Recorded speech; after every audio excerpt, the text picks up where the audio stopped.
France stands at the edge of annihilation as three men named Henry prepare to tear the kingdom apart forever.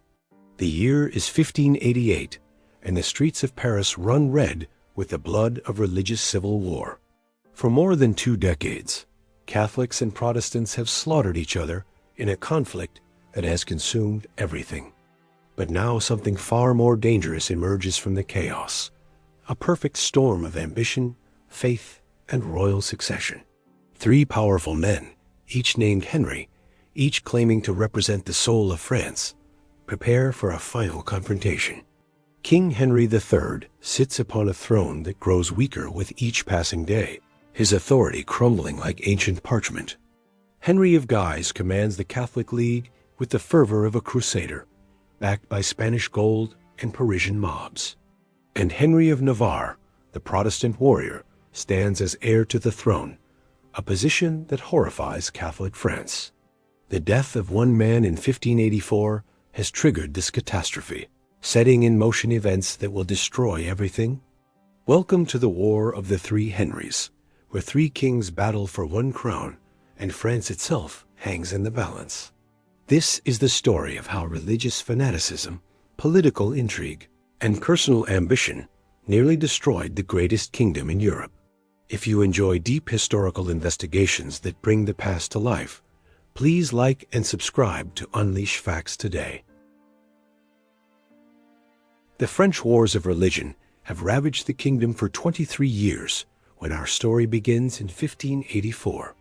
Catholics and Protestants, once unified under one crown, now view each other as mortal enemies worthy only of extermination.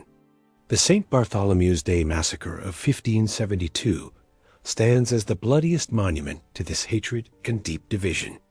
On that terrible August night, thousands of Protestant Huguenots were slaughtered in their beds by Catholic mobs throughout Paris. King Henry III ascended to the throne in 1574, inheriting a kingdom already torn apart by religious violence. His mother, Catherine de' Medici, called him her precious eyes and guided him throughout his troubled reign as king.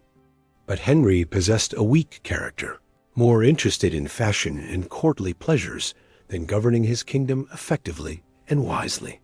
He surrounded himself with male favorites called mignons, who scandalized Paris with their elaborate clothing and painted faces every day. The common people watched their king with growing disgust, seeing him as weak, vain, and completely unfit to lead France. Into this volatile situation stepped Henry of Guise, the charismatic leader who would become the king's greatest and most dangerous rival. Born in 1550, Guise belonged to the powerful House of Lorraine and inherited his father's hatred of Protestant heretics. His father was assassinated by a Protestant in 1563, leaving young Henry burning with desire for vengeance against heretics. A wound at the Battle of Dormans left him with a prominent scar, earning him the nickname Le Balafre, the Scarred One. The people of Paris adored Guise, seeing in him a true Catholic champion who would never compromise with heresy or weakness. In 1576, Guise founded the Catholic League, a militant organization dedicated to eliminating Protestantism from France completely and permanently. The League received substantial financial support from King Philip II of Spain, who poured gold into their coffers regularly. The third Henry lived far from Paris in his kingdom of Navarre, raised as a Protestant by his mother Jean. Henry of Navarre was born in December 1553 and developed into a skilled warrior respected by his Protestant followers. In 1572, he barely escaped the St. Bartholomew's Day massacre, forced to convert to Catholicism at sword point. He spent years as a virtual prisoner before escaping back to Navarre in 1576 and resuming Protestant leadership. The year 1584 brought the catastrophe that would trigger the War of the Three Henrys into bloody and violent existence. On the 10th of June, Francis, Duke of Anjou, died suddenly, making Henry of Navarre the legal heir to the French throne. The prospect of a Protestant king ruling Catholic France was absolutely unthinkable to the vast majority of the French people. The Catholic League immediately rejected this succession and prepared for open rebellion against any Protestant claim to the French throne. In September 1584, the Duke of Guise met secretly with his brothers to form a new and powerful Catholic alliance. This organization quickly expanded to include tens of thousands of passionate Catholic believers throughout France and its major cities. Middle-class Parisians formed the Committee of 16, representing districts and organizing the common people for action against Protestant influence. In December 1584, Guise traveled secretly to Joinville to meet with representatives of King Philip II of Spain. The resulting Treaty of Joinville committed Spain to providing substantial funding to eliminate Protestantism from France and prevent Navarrese succession. Spain would send regular payments of gold to fund League armies, while Guise agreed to support Spanish interests throughout Europe. On the 31st of March 1585, the League issued the Declaration of Perrin, demanding the elimination of Protestantism from France. King Henry III found himself trapped between the militant Catholic League and his Protestant heir Henry of Navarre without options. His mother Catherine de' Medici was sent to negotiate, but found she had no influence over the powerful Duke of Guise. The king had no choice but to capitulate and sign the humiliating Treaty of Nemours on the 7th of July. The Treaty of Nemours outlawed Protestantism completely, giving Protestants 6 months to convert or leave France under threat of execution. Pope Sixtus V excommunicated both Henry of Navarre and Prince of Conde, removing them from succession according to Catholic law. For the first part of the war, Royalists and the Catholic League were uneasy allies fighting together against the Protestant forces. But League commanders proved incompetent, with Philippe Emmanuel, Duke of Mercoeur, repeatedly defeated and mockingly called the Duke of Retreat. King Henry sent an Duke of Guise to lead royal forces against Navarre, conducting brutal campaigns that executed Protestant prisoners. Meanwhile, German Protestant princes sent armies into France to support their Huguenot co-religionists against the Catholic League forces everywhere. The Duke of Guise moved swiftly to intercept these German armies at Vimory in October and Auneau in November 1587. These victories established Guise as the greatest military hero in Catholic France, beloved by the people and feared by all enemies. When Guise marched triumphantly into Paris after these victories, crowds welcomed him like a conquering emperor despite the king's orders. Despite King Henry III's direct orders to stay away, Guise entered Paris in open defiance of all royal authority. The people lined the streets throwing flowers and cheering their Catholic champion while completely ignoring the weak king as authority and commands. While Guise triumphed in the north, Henry of Navarre prepared to face royal forces led by Joyeuse in southwest France. And Duke of Joyeuse advanced westward with a powerful royal army, intent on crushing the Protestant forces once and for all. His forces massacred defenders of captured towns, executing prisoners and civilians in brutal displays that inflamed Protestant hatred and determination. By October 1587, both armies converged on the small town of Coutras in southwestern France for battle. The Protestant army under Henry of Navarre numbered between 5,500 and 7,000 men armed for combat. Joyeuse commanded a larger force of 7,000 to 12,000 soldiers, with more cavalry and all artillery than the Protestants. But Henry of Navarre employed innovative tactical formations, placing platoons of 5 musketeers within his cavalry squadrons for firepower. This integration of infantry firepower with cavalry mobility represented a revolutionary tactical innovation for the era of European warfare. On the night of the 19th of October, Henry's army crossed the River Dronne and quartered in Coutras town overnight. Joyeuse ordered an overnight march to engage the Protestants before they could escape, pushing his tired soldiers forward rapidly. Henry of Navarre took up a strong defensive position on the plain to the north of Coutras with protected flanks. The morning of the 20th of October 1587 dawned clear and cold over the fields where thousands would die. Henry of Navarre, as well-placed cannons inflicted heavy casualties on the tightly packed Catholic formations from long range before the charge. Joyeuse ordered his main cavalry force to charge directly into the Protestant center in a decisive attack for victory. Before launching the attack, Henry of Navarre called for prayer, and his entire army knelt on the field before God. The Royalist cavalry charged at full gallop, but by the time they reached Protestant lines, their horses were completely exhausted. The Protestant cavalry met the charge with disciplined firepower from pistols, while musketeers poured devastating fire into Catholic flanks. The Royalist cavalry broke and fled in panic, with Protestant forces pursuing them and cutting down hundreds of fleeing soldiers. Duke Anne of Joyeuse himself was captured during the rout and shot through the head with a pistol afterward. Approximately 2,000 Catholic soldiers were captured, and hundreds more lay dead on the field in complete defeat and humiliation. The Battle of Coutras was the first major Protestant battlefield victory in the entire French Wars of Religion period.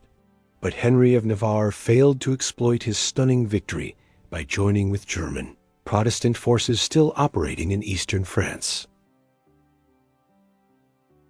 By May 1588, Paris had become the stronghold of the Catholic League and enemy territory for King Henry. Committee of 16 controlled the city through a network of radical preachers who called the king a heretic sympathizer. They accused him of being complicit in the execution of Mary Queen of Scots by England's Protestant Queen Elizabeth. Mary Stuart, executed in February 1587, was a cousin of the Guise family and beloved by French Catholics everywhere. The Duke of Guise entered Paris on the 9th of May 1588 in open defiance of the king's explicit orders. Parisians welcomed him with rapturous celebration, viewing him as their true protector against Protestant heresy and royal weakness and corruption.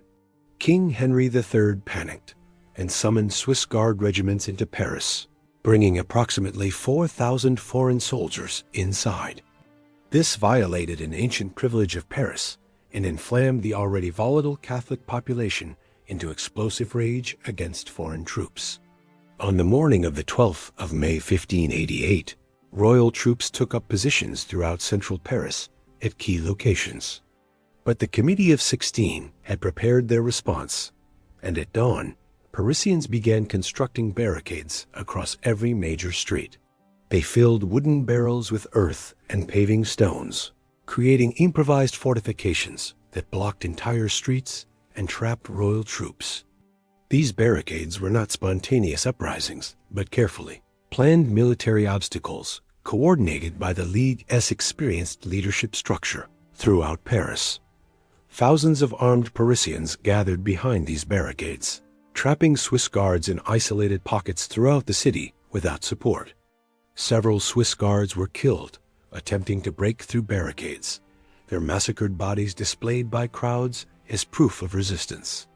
King Henry III watched in horror from the Louvre as his authority completely collapsed before his eyes in Paris.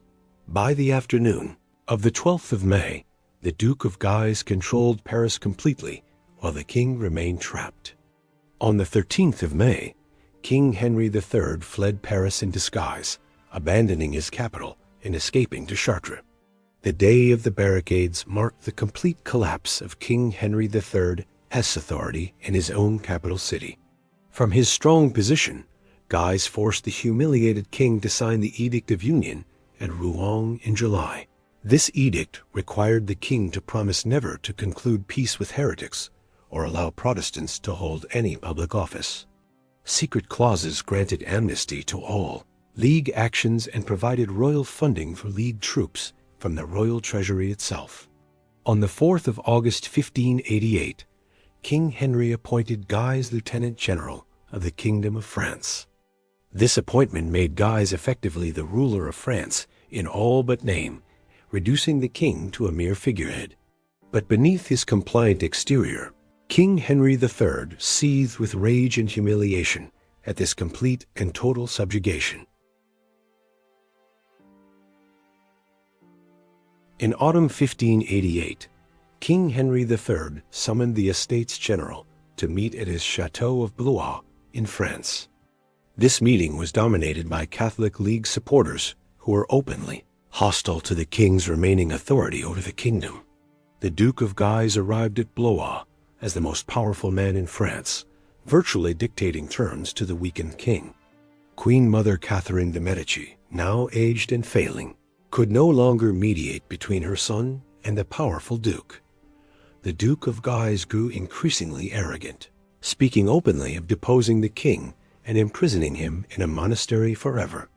At a council meeting on the 9th of December, Guise's advisors urged him to leave Blois immediately for safety. They warned that the king might attempt some desperate action against him if he remained vulnerable at court without protection. But Guise dismissed these warnings as cowardice, unable to imagine that the weak king would dare touch the mighty duke. Meanwhile, King Henry III prepared the most desperate gambit of his entire reign to eliminate his rival once and forever. He summoned his personal bodyguard, known as the 45, a group of Gascon nobles fiercely loyal to him alone. On the morning of the 23rd of December 1588, snow fell softly over the chateau of Blois in France. He told his guards that either Guise must die this very day, or he himself would be destroyed by him. A council meeting was scheduled, and Guise received numerous warnings not to attend this dangerous gathering from multiple advisors. His mother begged him not to go, sensing that mortal danger awaited him in the king's private chambers today. But Guise laughed at these warnings, saying that the king would not dare harm the most powerful man in France. Shortly after the council began, a royal messenger summoned Guise to the king's private chamber for an urgent private consultation. As he passed through the doorway, members of the 45 emerged from concealment and attacked him with daggers from all sides. Despite his legendary strength, Guise could not defend himself against multiple assassins striking simultaneously from every direction at once. He fell to the floor, crying out that his friends had betrayed him, dying in a pool of blood. King Henry III entered the chamber and looked down at the body, reportedly prodding it with his foot triumphantly. The Cardinal of Guise was arrested immediately and executed the following day, the 24th of December 1588. Queen Mother Catherine de' Medici heard the violence and understood immediately what her son had done in desperation and fear. She reportedly said that her son had cut well with his scissors, but now must sew everything back together again. Catherine de' Medici herself died on the 5th of January 1589, just days after witnessing her son's desperate act. The assassination sent shockwaves throughout France and radicalized the Catholic League beyond all control or reason and moderation anywhere. Paris erupted in fury when news reached the city, with preachers calling King Henry a tyrannical murderer who deserved death. League supporters throughout France declared open rebellion against the king's authority, and theologians began openly advocating regicide as justified revenge.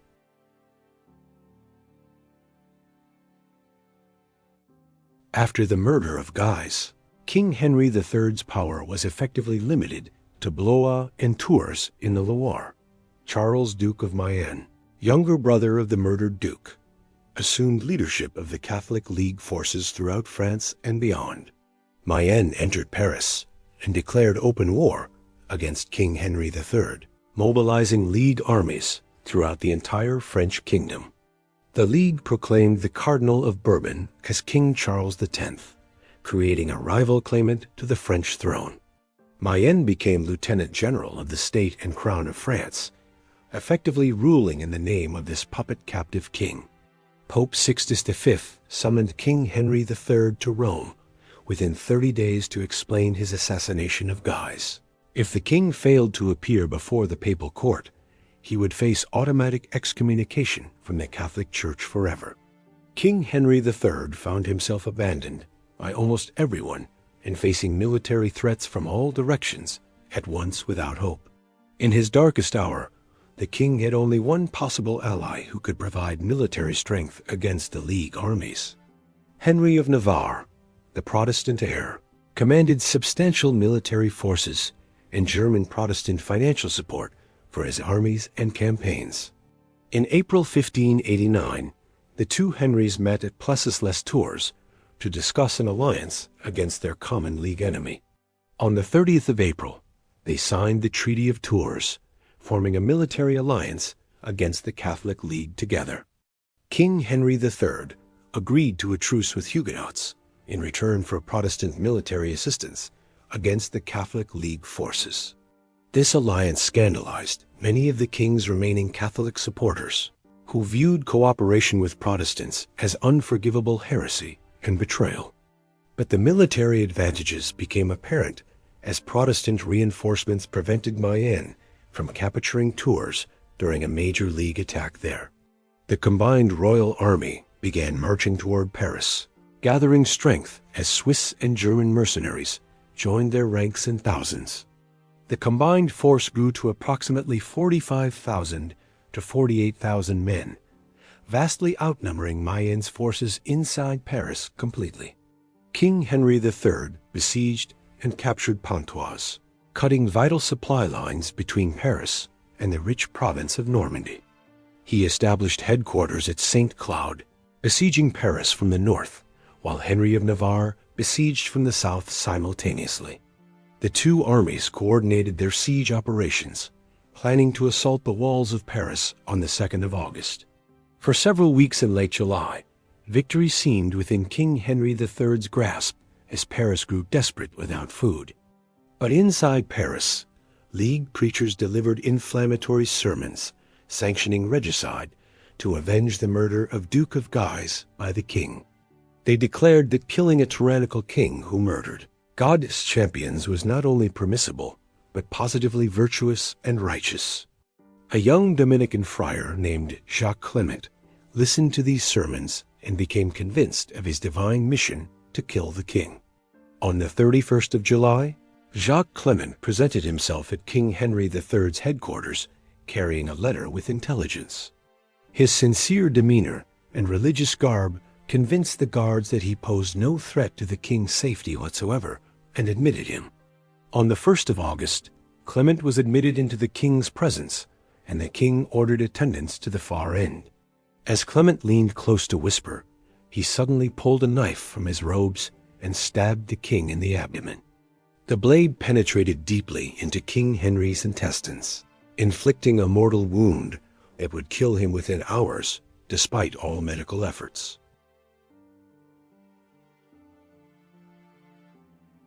King Henry III lay dying at St. Cloud as the greatest crisis of French history unfolded around his deathbed chamber. His doctors attempted to treat the wound, but infection had already set in, making death inevitable within hours or days. The king knew he was dying, and that with his death, the 300-year dynasty of the House of Valois would end. He had no children or brothers living, meaning the crown would pass to his cousin Henry of Navarre by ancient law. King Henry summoned Henry of Navarre to his deathbed to make his final arrangements for the kingdom as troubled and uncertain future. He acknowledged Henry of Navarre as his legitimate heir and urged him to convert to Catholicism to unite the divided kingdom. The dying king begged Catholic nobles present to accept Henry of Navarre as their rightful king and sworn liege lord. King Henry III died early on the morning of the 2nd of August 1589 at St. Cloud in France. With his death, the House of Valois, which had ruled France since 1328, was extinct and gone forever completely. Henry of Navarre immediately became King Henry IV of France, the first monarch of the new House of Bourbon dynasty.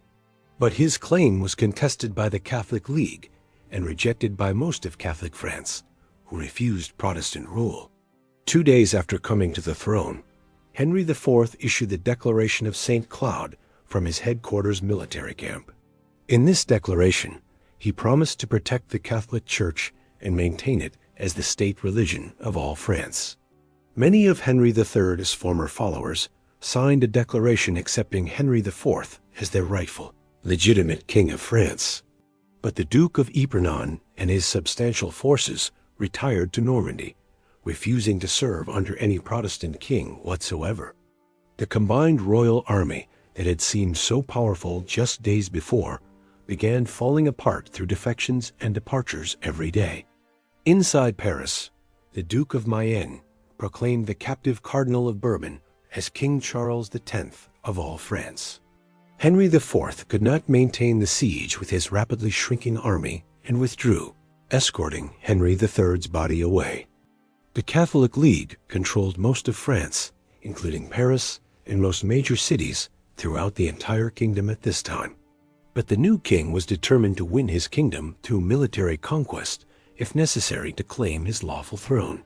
In September 1589, Henry IV returned to the field with a rebuilt Protestant and Royalist army for war.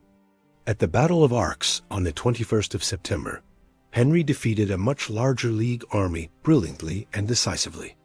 On the 14th of March 1590, Henry won another brilliant victory at the Battle of Ivry against Mayenne's main forces.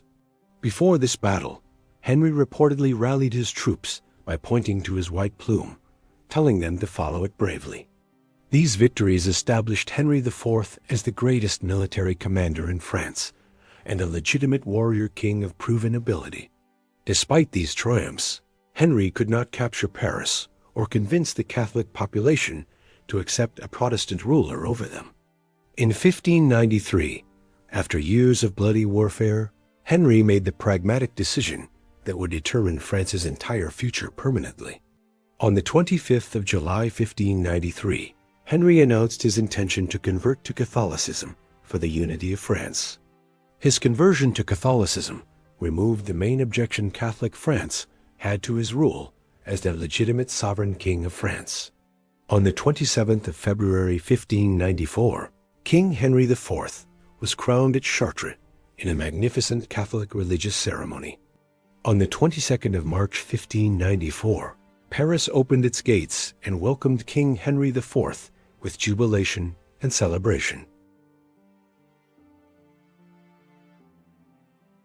The War of the Three Henrys transformed France from a medieval kingdom into a modern centralized absolute monarchy under royal control. The chaos and bloodshed demonstrated that religious toleration was essential for peace and that religious warfare destroyed everything it touched. King Henry IV became one of France's most beloved monarchs, remembered as Good King Henry, who brought peace and prosperity. His reign inaugurated a golden age of French commerce, agriculture, and cultural development after decades of devastating civil war and suffering. He worked to heal the wounds of religious conflict by treating both Catholics and Protestants with fairness and genuine respect. The Edict of Nantes provided a framework for peaceful coexistence between the two faiths that lasted nearly a full century. Henry famously declared that he wanted every French peasant to have a chicken in his pot on Sundays for dinner. His assassination by a Catholic fanatic in 1610 demonstrated that religious hatred still simmered beneath the surface of French society. But his legacy of religious tolerance and strong central government shaped France for generations after his death in Paris in 1610. The War of the Three Henrys demonstrated the danger of foreign interference in a nation's internal affairs and domestic politics clearly. Spanish gold funded the Catholic League and prolonged the Civil War by years, causing unnecessary suffering throughout the French kingdom. King Philip II of Spain used religion as a tool to weaken France and advance Spanish interests throughout Europe. The Spanish intervention ultimately failed because the French people preferred a French Protestant king over Spanish Catholic domination of their homeland. This war revealed that national identity and sovereignty could be stronger than religious affiliation when foreign powers threatened true independence. The Day of the Barricades marked the first time in modern history that urban populations used barricades as revolutionary tools. Parisian barricades would reappear in every French revolutionary moment from 1588 until the 20th century and even beyond. The assassination of the Duke of Guise demonstrated both the power and the limitation of political assassination as effective statecraft. King Henry III eliminated his greatest rival, but unleashed forces he could not control, ultimately leading to his own death. Political murder rarely solves the underlying problems, and often creates martyrs who become more powerful in death than in life. The War of the Three Henries shows how succession crises can destroy kingdoms if political systems lack clear and accepted rules. The death of Francis, Duke of Anjou in 1584 triggered this catastrophic war because France had no consensus on succession. Religious extremism, as demonstrated by Catholic League preachers, can justify any atrocity, including regicide and mass murder of innocent civilians. When religious leaders declare that violence against heretics is positively virtuous, society collapses into chaos and bloodshed without end or mercy. The moderate position of King Henry III, trying to balance interests, was rejected by both extremes in this terrible conflict. Yet ultimately, Henry IV's pragmatic conversion demonstrated that practical compromise could succeed where ideological purity had failed completely and utterly. France survived the War of the Three Henries, but the scars remained deep in French society for many generations afterward. The lessons of the wars of religion were forgotten, showing how each generation must relearn the costs of religious intolerance. The War of the Three Henries reminds us that religious and ideological fanaticism can destroy civilizations from within more effectively than enemies. It shows that compromise, pragmatism, and tolerance are not signs of weakness, but essential virtues for maintaining peaceful and prosperous societies. Three men named Henry, three visions of France, one throne, and an ocean of blood spilled in pursuit of power. The War of the Three Henries stands as a warning across the centuries about the catastrophic cost of religious extremism. From the streets of Paris on the day of the Barricades to the blood-soaked floor of Blois Castle, where Guise fell, this war reshaped France forever. King Henry III died trying to maintain his crown. The Duke of Guise died pursuing greater glory, and Henry of Navarre survived through pragmatism and flexibility. The war taught France that religious tolerance was not a luxury, but a necessity, that foreign interference destroyed nations, and that compromise often succeeds where ideology fails. The legacy of good King Henry IV reminds us that great leaders must sometimes abandon rigid principles for the greater good. If you enjoyed this deep exploration of the War of the Three Henries and learned something new about this pivotal historical period, please like this video. Subscribe to Unleash Facts for more comprehensive historical documentaries that bring the past to life with meticulous research and engaging storytelling. Your support allows us to continue creating detailed historical content that illuminates the patterns and lessons of human history across the centuries. Thank you for watching this documentary about the War of the Three Henries and the birth of modern France from religious civil war.